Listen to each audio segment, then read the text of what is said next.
Good afternoon, everybody. Thank you for joining us today for a webinar, Programmatic Strategies for Engaging Digital Out-of-Home Campaigns. My name is Lara Lima, and I'm part of the growth marketing team here at StackAdapt. And with that, I'd like to hand it over to the presenters to get us started. Yeah, great. Thanks, Laura. So my name's Ben Elliott. I'm the Director of Advanced TV and Digital Out-of-Home here at StackAdapt. I've been here for a little over 2 years now. Prior to StackAdapt, I was at SpotX, which is now Magnite, for close to 5 years, working on DSP partnerships and working on our CTV product as well. Hey everyone, my name's Drew from Broadsign. I'm the Director of Channel Partnerships and I handle our DSP relationships over here at Broadsign. Been in the programmatic business for about 10 years. Prior to Broadsign, I was in the data monetization and commercialization business and transitioned over to the digital out-of-home side of things about 5 years ago. And now I'm working with Ben to build out some great digital out-of-home products within StackAdapt and an omni-channel environment. Great. Yeah, so a little background history on StackAdapt if some of you are not familiar. StackAdapt started in 2014 as a native-first platform. We began to quickly evolve into a multi-channel DSP platform, introducing CTV in 2018, rewarded video the year after, and making significant strides in the last 2 years, introducing blended in-game, for example, programmatic linear TV, and then obviously for the reason that we're here today, digital out-of-home in the last year and a half. Nice, thanks, Ben. In regards to Broadsign and our background, we just celebrated our 20th anniversary 2 weeks ago. Our head office is out of Montreal. We have offices all over the globe. And our main core business is what we call our digital out-of-home ad server, which essentially empowers publishers to manage their digital out-of-home network. The line of business I specifically work on is our programmatic digital out-of-home SSP side that allows organizations like StackAdapt to tap into our inventory programmatically. We power about 1 million static and digital signs globally. And generally speaking, if you look up and you see a beautiful digital out-of-home billboard or venue, generally Broadsign powers about 70% of the globe's digital out-of-home signage with our tech and our ad server. So that's the background from our side, and I'll pass it over to Ben to just go over an agenda. Yeah, thanks, Drew. Yeah, so the agenda for today, we're going to give a brief introduction to digital out-of-home for those that might be new to this channel, go over some of the digital out-of-home trends, go through digital out-of-home with StackAdapt, what we're offering, some of the product features and benefits of activating digital out-of-home through StackAdapt DSP, go through the Broadsign and StackAdapt partnership and what that means to you as the advertiser using platform like StackAdapt, and then go over kind of a brief strategy of what it looks like, so you can kind of take that back to your teams and strategize more strategically on building out your digital out-of-home plan with some samples, and then we'll wrap it up with a Q&A. So with that, I will hand it back to Drew. Thanks, Ben. So an intro to digital out-of-home. I know most of the marketers on this webinar are likely online first, CTV type of marketer. So a little background may be helpful. In regards to what is digital out-of-home, typically when you think of digital out-of-home, you think of a billboard in Times Square or a billboard along the side of the most busy highways throughout the globe. But there's also beautiful place-based executions that are available via gas stations, gyms, bars, malls, universities. And a real emerging channel has been point of purchase, at the point of sale within big box retailers, retail media networks, as well as casual dining, QSR, grocery stores, and pharmacies adopting these retail media networks. Overall, we're seeing that there's a bit of a skew towards large format, which Ben will touch on later, but this is the three basic formats that we see when executing a digital out-of-home plan. So from a direct versus programmatic perspective, there's two ways to transact digital out-of-home. I think there's room for both. Direct buying has some efficiencies as well, but for the purpose of today, I'll just compare how programmatic differentiates slightly. I think from a direct buying perspective, it's generally a bit of a manual process. You're speaking directly with the publishers. If you're running a national campaign, generally speaking, it's a lot of coordination at the publisher level.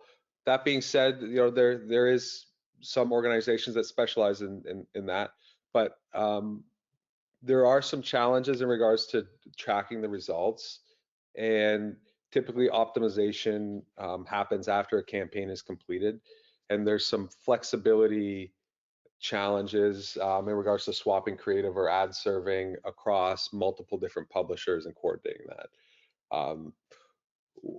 In regards to programmatic buying and what makes programmatic unique, and a lot of the times programmatic is actually accompanied by a direct buy, but generally it's an automated process where data and technology help consolidate publishers and information into a single dashboard, such as that of StackAdapt, and we're able to optimize a little bit more frequently within a programmatic environment and load balance between formats or audiences, and that can happen fairly frequently. In certain cases, we see that happen daily, even hourly, in order to execute things like burst campaigns or short campaign windows.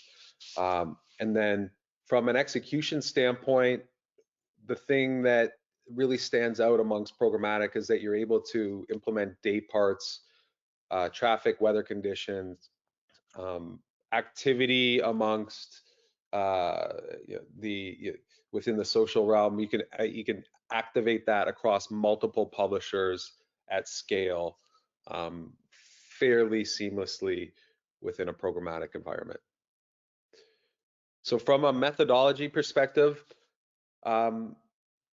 one thing to consider about digital out of home when buying programmatically versus direct is that digital out of home uses an impression multiplier, so it's a one-to-many channel.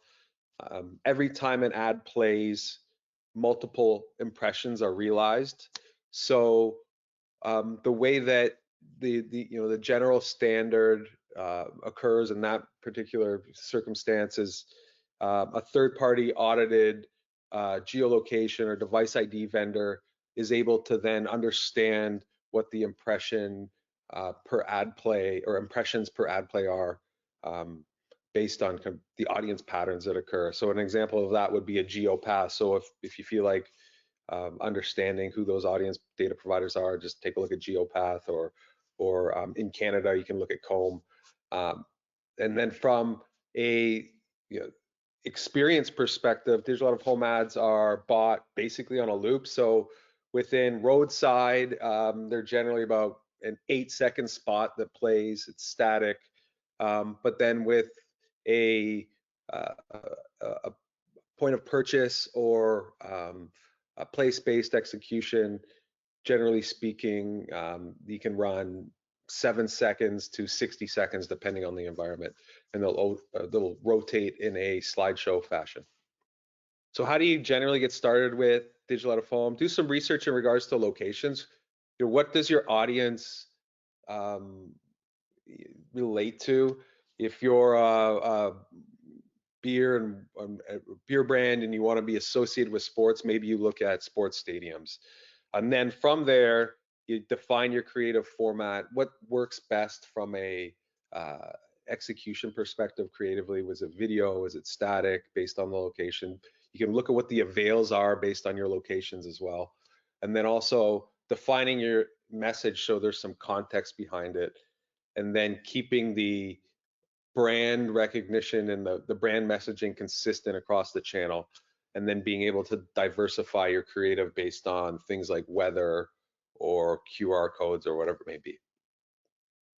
So I'll pass it over to Ben for some high-level digital out-of-home trends, and then I'll jump into some trends we're seeing at our end at Broadsign. Yeah, perfect. Thank you. So I wanted to take everyone through some high-level trends that really get us excited here at StackAdapt, and why we're putting a lot of resources behind digital out-of-home, the product and partnerships on our side. So as you can see, digital out-of-home is rapidly transforming the advertising landscape. So remarkably, 60% of US marketers are using programmatic to buy digital out-of-home now. So I like to call that out because this trend isn't just about keeping pace, it's a crucial step to staying competitive. So as barriers to entry lower, making digital out-of-home more accessible, not tapping into this channel means falling behind your competitors. So it's really important to, if you have interest in digital out-of-home, if you're hearing about it from your clients, even making sure that you are asking the questions, reaching out to resources that we have here at StackAdapt as well. Make sure that we can get you everything you need to start activating against that. The other important note that I like to call out here on this slide is, the landscape for digital out-of-home has undergone a dramatic shift since 2020. Obviously, a lot of industries throughout the world were highly impacted by COVID-19.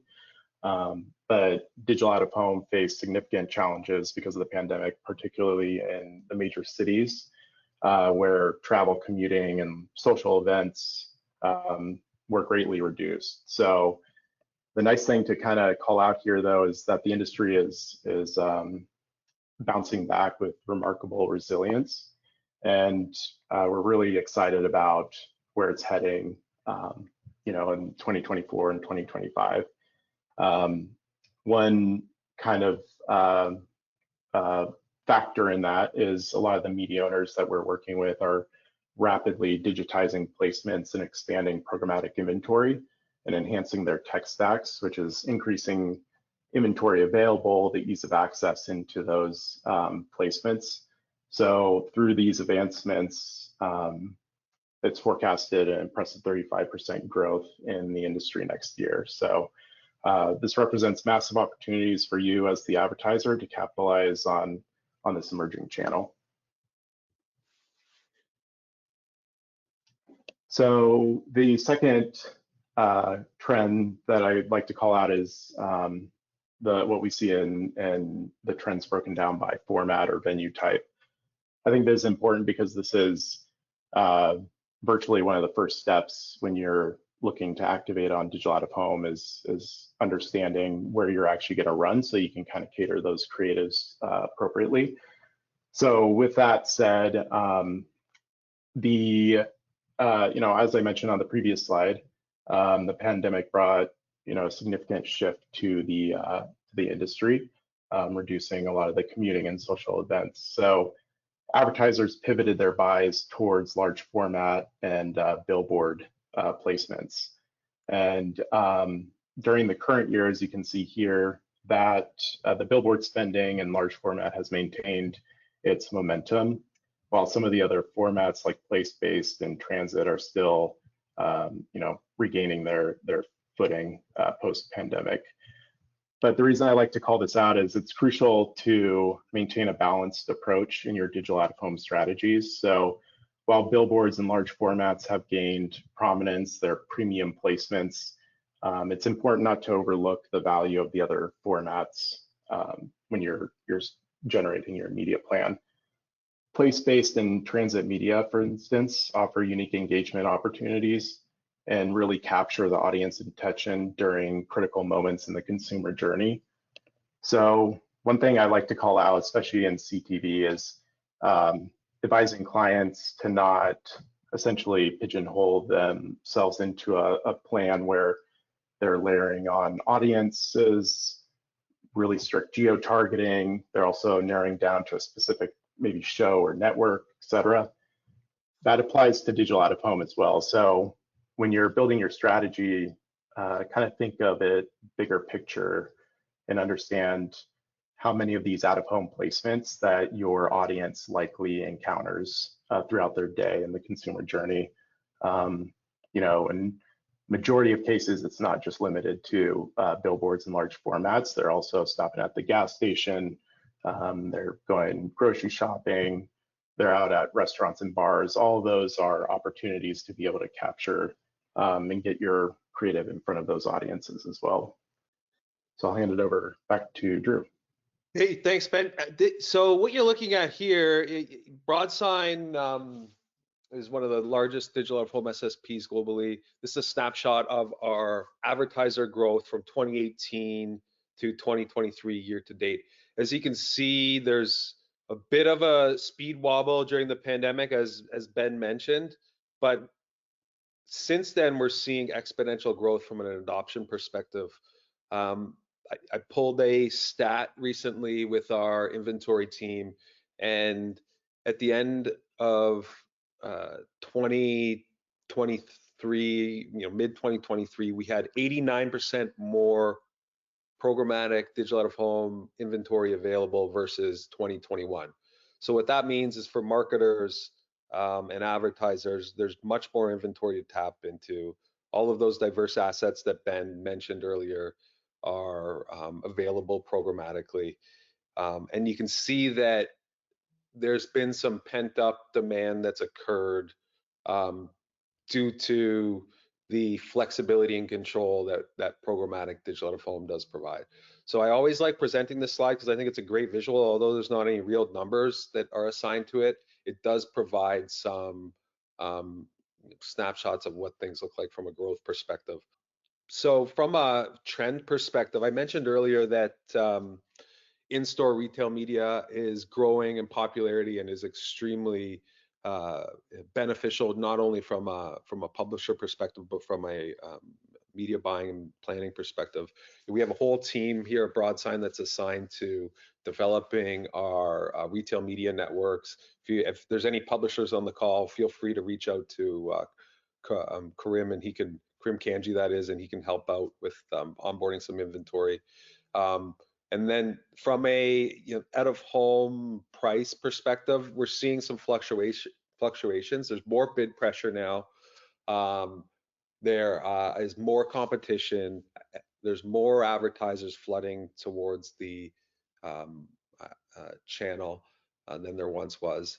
That being said, like Ben mentioned, there are some efficiencies in some more emerging channels of digital out of home, such as EV chargers. There's advertising trucks and moving media that offer some unique ways of tapping into an audience that is similar to a billboard experience, but offers a little bit more flexibility and more reach than just your typical billboard and spectacular formats. That being said, there's always room for beautiful billboards and beautiful spectaculars as we begin to execute more campaigns, but there are some efficiencies within some other channels as well. So over to Ben and what StackAdapt's doing in the digital out of home space these days. Yeah, yeah, great. I want to kind of touch on how StackAdapt is, revolutionizing digital out of home advertising with the products and features that we're building in our platform. I think first, though, you might be asking, what are the benefits of programmatic? We went over a little bit of them earlier, but with StackAdapt, one significant advantage is that we're your one-stop shop solution for digital out of home buying. So our supply integrations, like the one we have with Broadsign, helps us simplify the entire process from buying to measurement and attribution, all within one platform. That obviously significantly increases efficiency and frees up some resources for advertisers and maximizes the benefit of programmatic buying. It also offers significant flexibility. So, a lot of times you run into situations where you just need to get the campaign up and running fast, or you're running campaigns already programmatically through CTV, display, native, whatever it might be, and having the flexibility to be able to consolidate that into one platform, but then minimize your exposure to high commitments, lengthy contracts, and some of the negotiation processes is a big benefit.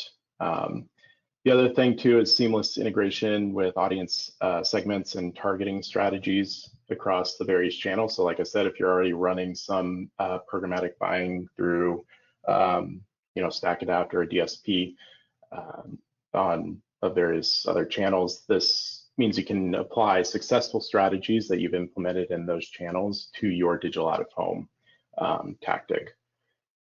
And then one of the impressive features is the ability to measure and optimize digital out-of-home campaigns in real time. So, for many years, I think digital out-of-home had this, view where it was, it wasn't measurable at all. It should only be upper funnel, brand awareness, et cetera. There are challenges, and we'll be going into those later on, but the industry has come a long way to allow for measurement and attribution within digital out-of-home, and we're able to offer that in the platform as well, so that you can make adjustments on the fly, ensure your campaigns performing at peak efficiency and effectiveness. So just a quick call out of the inventory for with digital out-of-home in Canada and the US. So you might be asking, what do we have access to? We have access to all of the publishers and media owners through the various SSP partners that we have integrated with. So we're integrated with the main 5 SSP partners in North America, and that's providing us access to some of these media owners that you probably recognize here, like Branded Cities, Lamar, Clear Channel, Outfront, et cetera. So our scale is significant: 560K screens, 36 plus venue types, 30 billion plus available impressions, 100 plus media owners, and that's growing as well, since we're still working on completing integrations on a global level as well. So wanted to take a closer look at StackAdapt's targeting features for digital out-of-home. Some of these have been introduced within the last year, so maybe some of you are not familiar with what is offered through StackAdapt. But essentially, we are constantly building out features like this and partnering with the experts like Broadsign to evolve what we're offering in platform to make sure that your ads reach the right audience at the optimal time and place. So for precise geo-targeting, you're probably familiar. It's not too different from what you're accustomed to in other channels. One thing to call out, though, that is unique with digital out-of-home is being able to let's say you're advertising, you're working with a brick and mortar location, you want to launch a campaign that has a certain radius around those locations. You can take that CSV file and upload it to StackAdapt's platform and set that point of interest targeting, which is a pretty powerful geo targeting tactic. We also offer venue type targeting. So this means you can select the venues that align best for your campaign and strategy, and ensure your message resonates with the intended audience. And we've got a great team here at StackAdapt too. So if you are kind of unsure of where to run it, or maybe not familiar with all the various venue types, you can always lean on StackAdapt to help provide insights there. And then StackAdapt provides ready-to-use inventory packages. So this has been a big push of ours this year, is to really provide a robust inventory package library for digital out-of-home. Essentially, these are prepackaged options based on unique triggers, specific media owners, audiences, among others. And then these packages allow for swift and effective campaign activation. So again, in situations where you need to quickly activate against digital out of home, you just need some off-the-shelf solution and then utilize the targeting within StackAdapt's platform. You can absolutely do that. And then we also feature innovative weather trigger and time of day targeting. So these options enable creative approaches to reaching your audience and reducing ad waste by displaying your creatives at the most impactful moments of the consumer journey. So I think Drew's going to go into some more specific examples of some unique case studies or examples for weather triggers and various other triggers, but that is available through StackAdapt now. The other feature that is the adoption is rapidly growing here at StackAdapt is the device ID, exposed device ID capturing and retargeting. So again, there's another critical tactic for digital out of home, being able to capture those exposed IDs for retargeting across other channels within the StackAdapt platform. It really enhances your ad strategy's efficiency and reach. So we're happy to be introducing that to StackAdapt. For those new to this feature, here's a brief rundown of kind of how it works. Sometimes it can get a little bit confusing. Through our data partnerships, StackAdapt can identify device IDs within a certain radius of your targeted digital out-of-home screens. And then we synchronize these IDs with the times your ads were displayed, creating a tailored audience segment. So let's say you're targeting billboards in Vegas or in Toronto. We can take the lat longs of those venues that you are targeting and then work with you to create a specified radius around those venue types, and then we capture those exposed IDs. Cool, and the last thing I wanted to touch on before I hand it back over to Drew is creative best practices. So I think, this is probably one of the bigger roadblocks or hurdles in digital out of home, just because of the vast and the uniqueness of the different creatives that are available. So sometimes, we've got clients and partners that will look at the long list of different creative requirements, and it seems really cumbersome to be able to have to build all those out. One call out at StackAdapt that I think is pretty unique to StackAdapt in the industry is that we have a creative studio team who is there ready to help make any sort of adjustments that might be needed for your digital out of home creative, or if you haven't even started on generating those creatives, we can help with that as well. And that is a point I want to make as well for creative, which isn't specifically listed on the slide, but making sure that there is you are carrying the same theme between your different channel buys into digital out of home as well. So making sure that you're carrying and allowing for that brand awareness rather than making net new unique creatives that don't match your other campaign strategies elsewhere.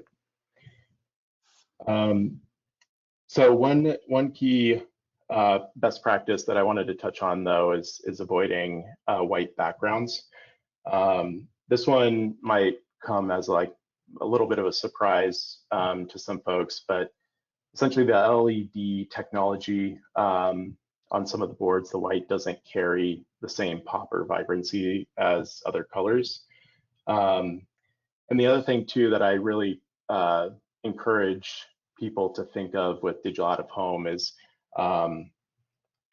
if you are running a campaign in an area that's either it's during some sort of live event or high traffic area like Times Square or something like that, think bigger picture in terms of you're not just reaching your audience that's right directly in front of the screen. You're also going to be reaching, you have the potential to reach audiences that are watching this event on live TV, social media, capturing, etc. And those white backgrounds we've found can get drowned out by the cameras and situations like that. So it's just best to try and pick vibrant and colors that will be able to be noticeable, capture everyone's attention, and carry through the various channels that it will be captured on.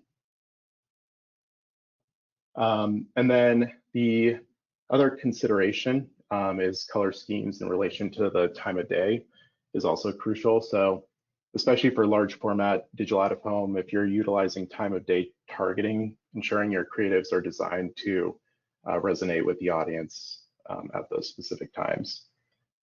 And then the last key point that I wanted to note here is not to overlook the power of full motion capabilities in digital out of home. You really do have just a few seconds to capture attention in high density areas like Times Square, as I mentioned before. So utilizing full motion capabilities can significantly amplify your ads impact. This feature is not just an add-on, it's a critical tool to engage quickly and effectively with your audience. So, if you're running on these boards and these placements that do have this capability, putting in that extra step to make sure that you're standing out from your competitors, as Drew mentioned earlier on, these are transacted in a loop cycle. So you are going to be kind of embedded into that loop. So you want to make sure that you're really capturing your audience attention by utilizing the full motion capabilities. So with that, I will pass it back to Drew for Broadsign and StackAdapt. Hey, thanks, Ben. Appreciate it. Yeah, so Broadsign and StackAdapt have a partnership that essentially allows StackAdapt to tap into our tech and our resources through APIs and a tech integration. And the way Ben and I work together is we partner to determine how we support products like our auction packages that are they're going to be officially released within the next week or two. You should see some press around that. But that being said, an auction package is a collection of open auction inventory with specified targeting criteria. And the targeting criteria is implemented at the supply side level because in certain cases we have some segments or taxonomies or points of interest that may not be available within a DSP, and it's there to help enrich the criteria and have that available to the buy side. Thanks, Ben. So from an enriched targeting perspective, there's ways to include age, income, interest and activity, life stage, intent, and gender into an auction package. And what that means is that if a financial brand wants to target investors with a high net worth, then what we're able to do is bundle that inventory into a auction package or inventory package, as Ben mentioned earlier, and you're able to have access to that inventory programmatically because it's considered digital out of home that indexes against high net worth investors. And in short, it just gives a little bit more precision in regards to how we activate at the supply level. And if it's needed to help enrich the targeting, it's there. And there's also things like auto intenders or parents or sports enthusiasts that can also be included into the indexing. I know Ben mentioned earlier, there's the ability to include moments and contextual creative. from a targeting perspective, what we're able to do is not only leverage weather, but there's also a multitude of other different moments we can provide within an auction package. And essentially what that is data and context that essentially grabs the attention of someone in real life. There's advanced triggers to ensure that advertisers are present in the best moments. And I'll transition over to the next slide, just to give some visuals on what those look like. So from a moments perspective, there is weather, stock, currency. An example would be if you want to run a campaign in New York that shows a beautiful sunny tourist destination when the weather's over 90 degrees in the Bahamas or whatever it may be, you're able to understand the weather at the destination market and serve that ad within New York, or vice versa. You know, when it's snowing in New York, you can serve an ad for the Bahamas to kind of grab that attention. This also applies to things like winter tires or four-wheel drive or anything that aligns with the context. Not only does it align with you know the obvious targeting capabilities, but a lot of the times we see brands just leverage weather to relate with the audience. Say someone's walking down the street and it's rainy out in Toronto, then maybe some messaging or headlines that align cleverly with the weather condition is also a way to grab attention.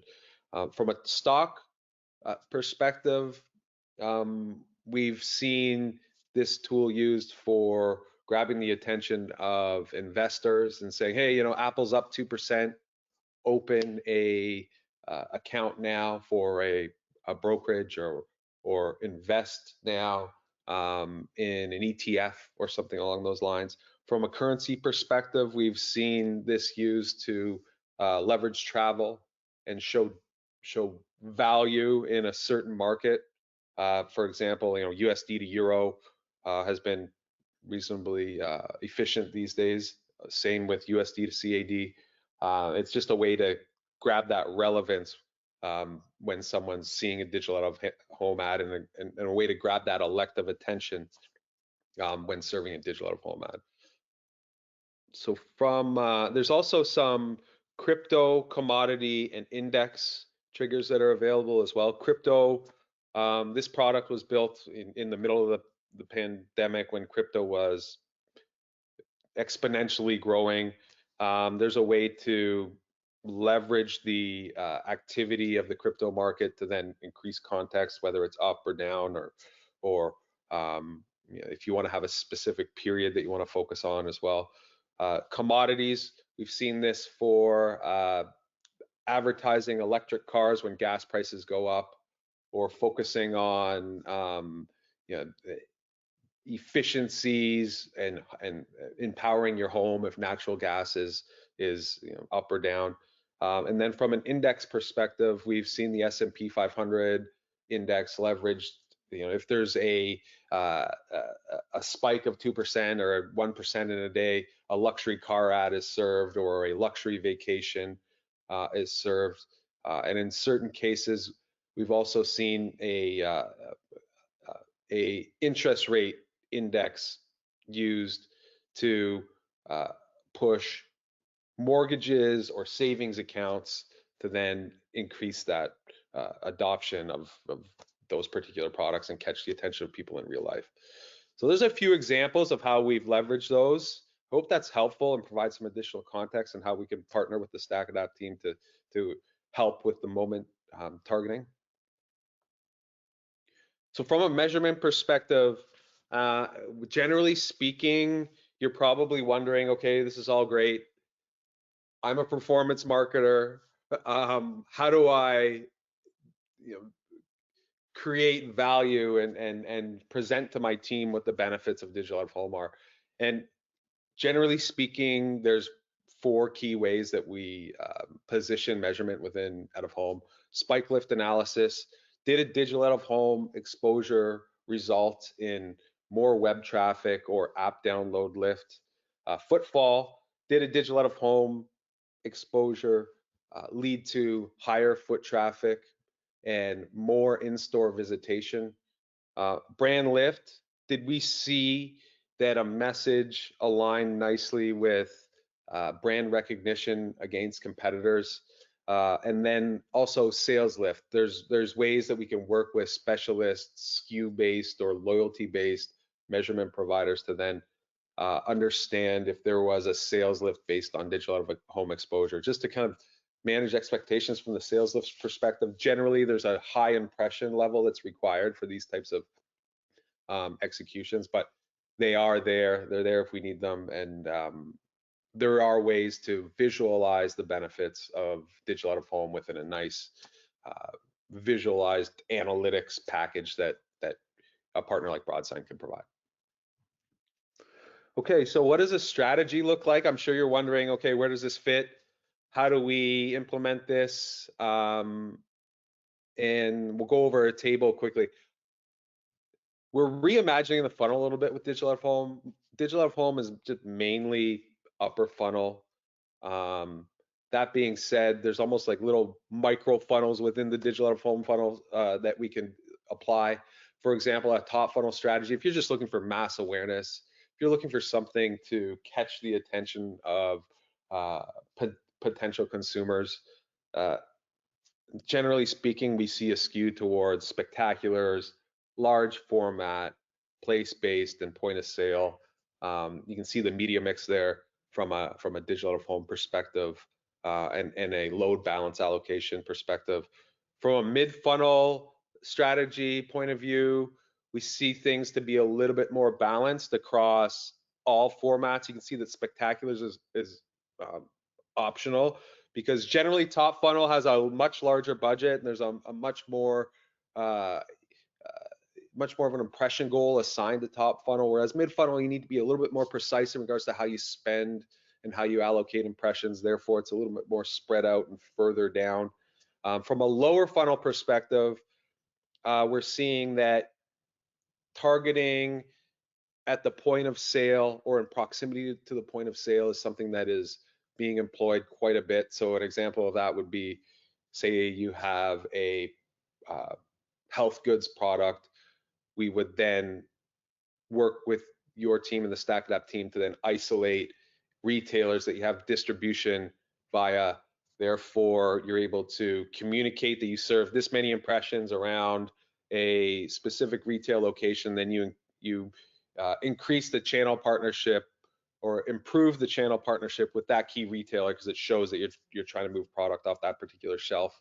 And then also from a precision perspective, there's ways to layer in high indexing boards and have a very high index against a specific audience. So then maybe the budget's a little lower for the lower funnel stuff. Therefore, you just need a little less screens to hone in on, and you know exactly which screens to allocate budget impressions toward.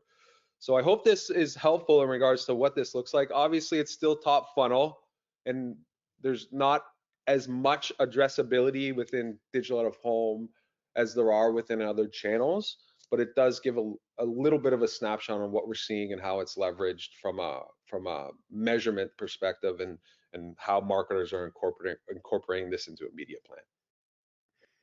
Great, thanks Drew for walking us through that. I think that's going to be valuable for a lot of folks on the call.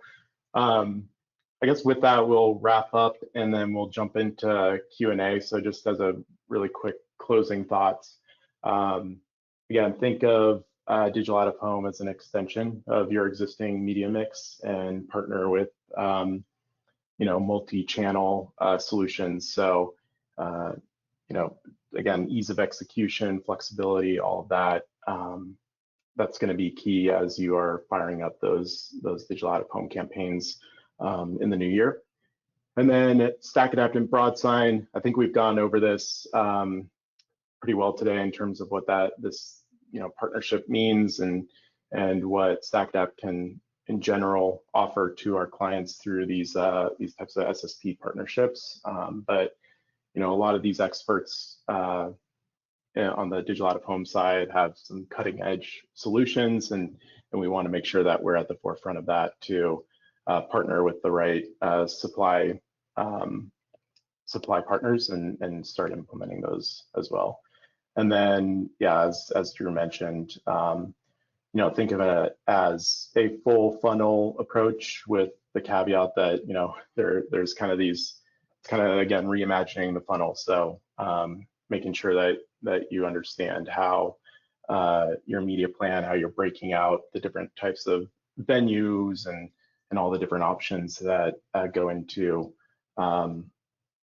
programmatic digital out of home, kind of where they sit in this new kind of reimagined funnel. So with that, I guess we will open it up to questions. All right. Thank you, Ben. Thank you, Drew. That was very great. Would now like to jump into the Q&A portion of the webinar and open up the floor to any questions you might have. Okay, so first question. We already buy digital out of home and out of home directly. Why would we consider buying programmatically? Oh, good question. I think the way that I always like to position programmatic digital out of home is it's an extension to a direct buy. If you already have some assets that you've secured in advance, whether they're static or digital, there's always benefits to include some place-based, or maybe there's some regional publishers that can be included that are available programmatically to help enrich that direct buy and really extend that audience outside of, say, the downtown of a core area. Maybe you're tapping into the suburbs with some bar or restaurant inventory that's available, and Buffalo Wild Wings, or maybe there's a way to also look at those particular locations, get the lat longs of them, and then target a radius around them with some other smaller format units as well. There's a lot of different ways you can look at it, but I think rather than looking at them separately, I think it's good to look at them as a complement to one another, and try to just find a way to partner with the organization that's doing the direct buy to make it work. So regarding QR codes, are there placements that you would say are best suited for them? Yeah, good question. I think, well, QR codes, I could be wrong, it's a regional thing, but roadside large format billboards aren't a good fit for QR codes. You don't want people taking out their phone and scanning a QR code while they're driving. I know that might seem obvious, but I thought I'd state it. But from a QR code perspective, I think a spectacular in Las Vegas or Times Square would be a perfect fit. And then also any of the street level or point of interest, place-based inventory that's in proximity to street level or large format spectacular would be a good fit, because someone's able to pull out their device, scan it, and leverage the QR code functionality. One thing I will say from a managing expectations perspective, it's someone's not going to scan a QR code unless the call to action is something that provides value. I think that it's always good to consider some sort of offer, whether it's a coupon, whether it's a contest, whether it's some sort of VR experience. I know that might seem very expensive from a budget perspective, but those types of offerings are like what helps engage the end user and helps grab the attention. QR code that will just go to a website, it won't convert, and it will be tough to prove out the channel if that's how it's executed. Hate to be direct, but just going by experience in regards to how we've done those in the past. Okay, thank you. Typically, how long do creative approvals take? You want me to answer that one, Ben, or are you going to take that one? Yeah, I can jump in from the StackAdapt side of things. So we expedite those creatives, but one thing to remember is we are also essentially at the mercy of the media owners as well. So there's certain guidelines that we have in our platform that'll get obviously flagged pretty quickly, and also if there's creative revisions needed, that will get flagged. But for the, like, if you're tapping into some of the inventory packages that I mentioned, or open exchange bidding, then the creatives will go through kind of a approval and a queue process depending on the media owner. So for the well, actually, I'll maybe let Drew talk about what kind of the SLA is, I guess, within like ad servers and the SSP side of things. But that's kind of the background on our side of kind of the creative journey. Yeah. I mean, I think to Ben's point, like how we work together with StackAdapt would be, say for example, there's a campaign of high importance and it's a short campaign window. There's ways for us to have some dialogue with the publishers and expedite creative approvals if needed. That being said, I don't want to put too much work on Ben's plate now that I'm saying this, but I think generally speaking, the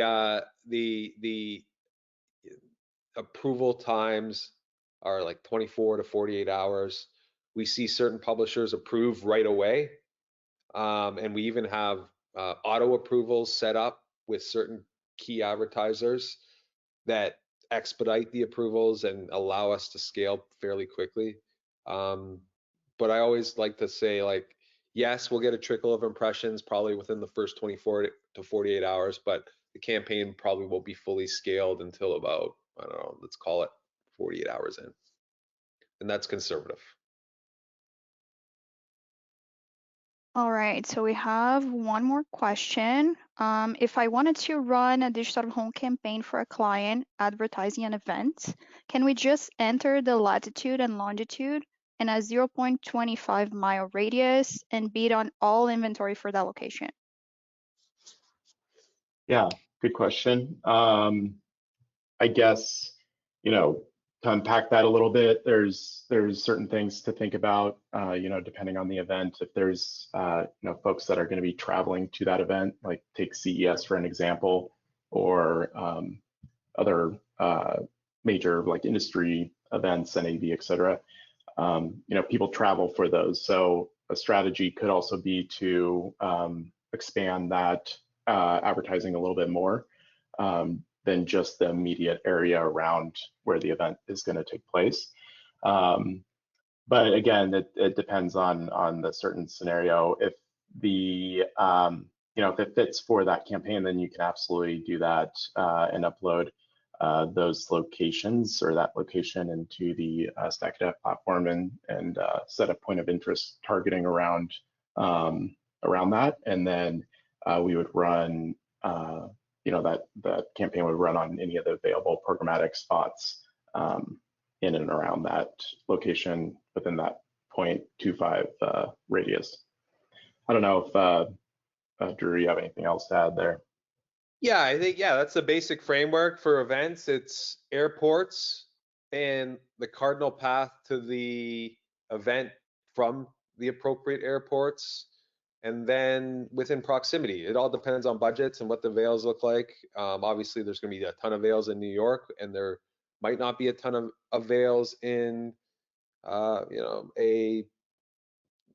call it an agricultural trade show in the middle of Nebraska. I'm just using that as an example. But I think it's subjective to market, strategy, etc.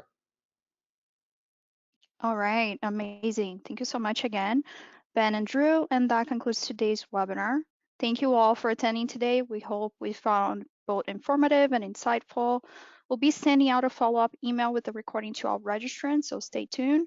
And please don't hesitate to reach out with any other questions that you might have. Thanks again for joining us, everybody. Enjoy the rest of your day. Thank you. Thank you.